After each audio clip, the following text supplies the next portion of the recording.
These are the top things you need to know about using CandleScience essential oils. Essential oils require additional safety considerations compared to fragrance oils. Be sure to pay careful attention to things like skin sensitivity and other potential allergic reactions. Read the product pages carefully to understand which precautions to take with a particular essential oil. Essential oils can be blended with fragrance oils as well as other essential oils. Just make sure that you do not exceed the max fragrance load for the product you'll be making. And of course, blends should always be tested for performance. Adding more essential oil doesn't always increase the hot throw of a candle. Some pleasant-smelling essential oils actually smell pretty unpleasant if you exceed their recommended usage.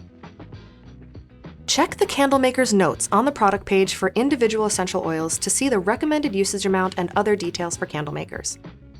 The IFRA certificate may say that a scent is safe to use in a candle at 100%, for example, but of course you wouldn't and couldn't make a candle with 100% fragrance load. In addition to causing scent issues, using too much essential oil can also affect burn performance.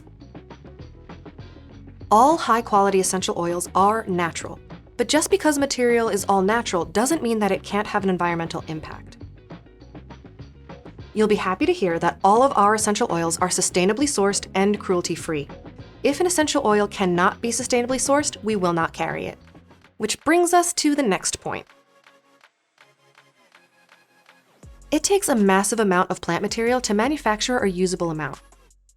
It takes 30,000 ylang-ylang flowers to make just 2.2 pounds of essential oil.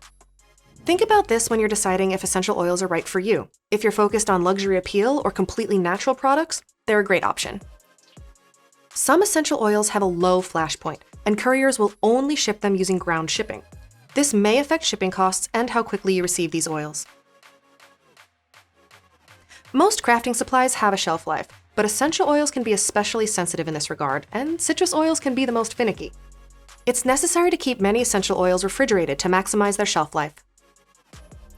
Not all essential oils work in candles, but they may be excellent for other applications like reed diffusers or wax melts. To make things easier, we divide essential oils by use case. Remember to check the IFRA certificate on the product detail page to learn more about recommended and approved usage. Essential oils are a beautiful, all-natural option, but can take a bit more patience and expertise to work with. We've made the results of our extensive testing readily available to help you get started. But just like working with any new material, be sure to test the essential oils to make sure they'll work for your specific purpose. I could talk for hours about our new essential oils, but I'm going to stop right here. I hope this helped, and if you have any further questions about essential oils or using them in your products, we're just an email or a DM away.